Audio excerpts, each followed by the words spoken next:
This video is on the DS3231 real-time clock for the Arduino.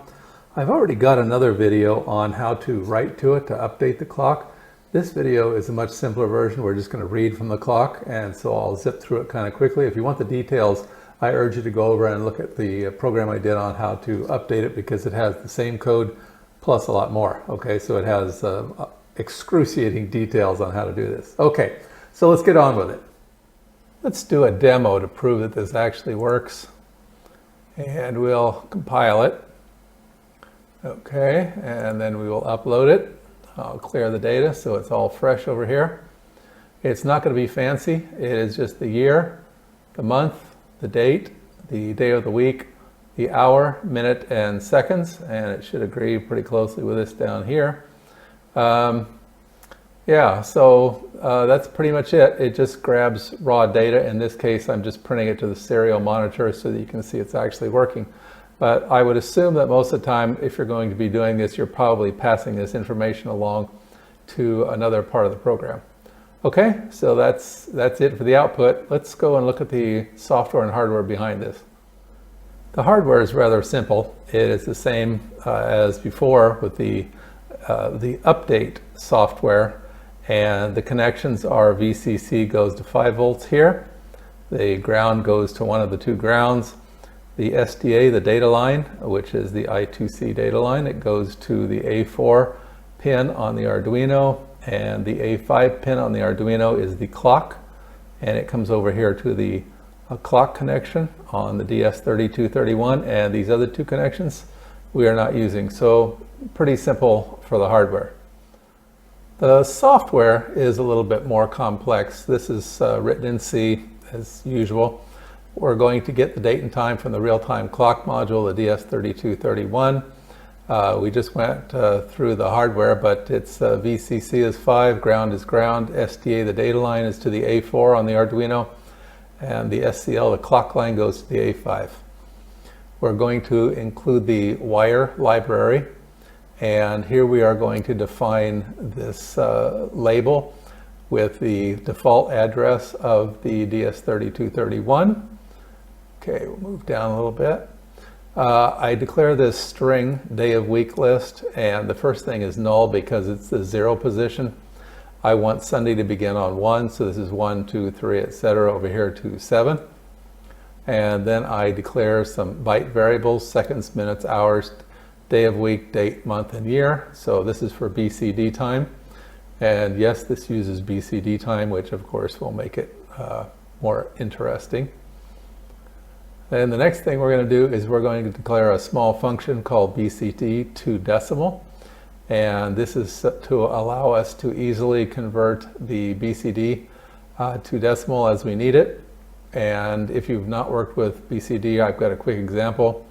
BCD works on 2 sets of 4 bits. So for example, a decimal 51 is represented by the binary for 5, which is 0101, and it's represented by a 1, which is 0001. And yeah, so you concatenate those. You just slice them apart here at the 4-bit mark, and that is the BCD representation of this. What this is going to do, this function is going to do, is first it's going to shift this number by 16 by 4 bits, so that we will end up with a 0101, which of course is a 5. Then we're going to multiply it times 10 to get a 50. So we're going to turn this 5 into the 50 that it should be, because it's a 51. Then we're going to take this number, this 51 in BCD, and we're going to divide and keep the result, keep the remainder, that's the word I'm looking for, remainder, which is 1, and then we're going to add 50 plus 1 in decimal, and we get a 51 decimal. So that's how this routine works. Yeah, BCD always makes things interesting. Okay, on to this. So this is really the bread and butter routine. This is where we get the information from the real-time clock, and we're going to use pointers to those variables we declared up here higher, these. And then we use this, this is from the wire library, and this says, okay, open the port to the I2C port to the RTC, the real-time clock. Then we're going to write a 00. This can be hex or it can be decimal. I mean, obviously it's the same 0, right? So we're going to write that, and that sets the pointer to 00, so that's the first position in the buffer. Then we're going to do a request from this for 7 bytes. So we're going to ask for this address, which is the RTC. We're going to ask for 7 bytes. And the first byte will be seconds. So we're going to run our BCD to decimal on the information coming back. And then we're going to remove the high order bit because it's not defined and it could be in any state, so it could cause problems. So the result of that will be seconds. The next one is minutes. The next position is hours, and we're going to remove the top 2 bits for the same reason. Next position is day of week, so it's either 1 for Sunday through 7 for Saturday. Then the date, which is the 1 through 31. Month, which is 1 through 12, and year, which is the 7th byte, and that is 0 through 99. So notice that's not 2000, that is just 0 through 99, so it's the last 2 digits of the date.